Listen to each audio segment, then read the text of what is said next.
เป็นอย่างเนาะท่านไหมท่านก่อนที่รับเอาสายไฟก็จะเอารับต่อเอาสายไฟไปขาย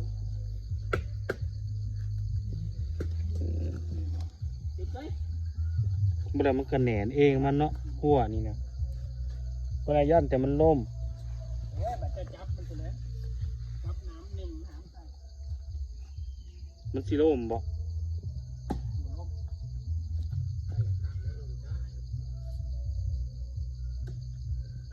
ข่าวพันไม่ได้เด้อมีแต่มันจะลงมา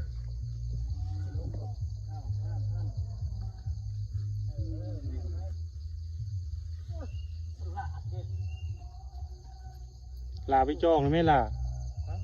เดี๋ยวเขาหมุนไปข้างนั้นมันก็ไปจองเลยไหมจองลงข้างพุ่นเด้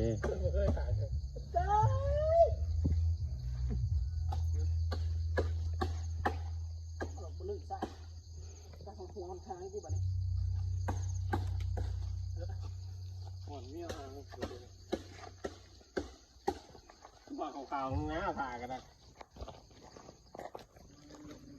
อะไรโซดอยู่แล้วบริไลฟ์สดถ่ายเป็นวิดีโอความทีมูรุดซับหัวเด้อ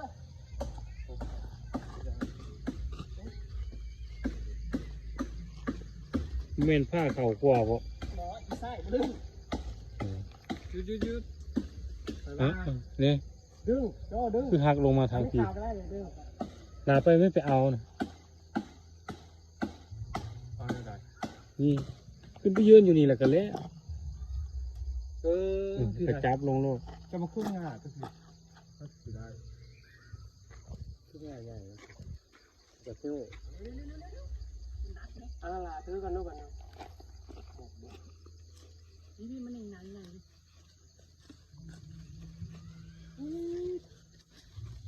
ก็ต้องเน่งกลางเขา4 คนก็ได้ด้วยนี่โบ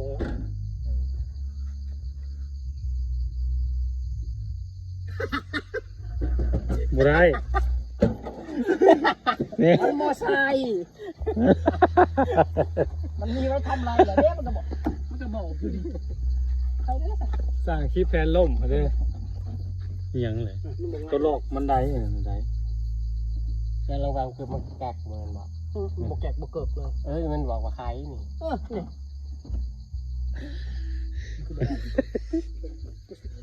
เป็นยังชุดไทยนะครับภาษาลายโซดเป็นยังชุดติ๊กอยู่นี่ชุดจังไทยบ่ได้ภาษาลายโซดอันนี้ฮะถ้าขายได้มันสิบ่คือได้ถ้าขายบ่ได้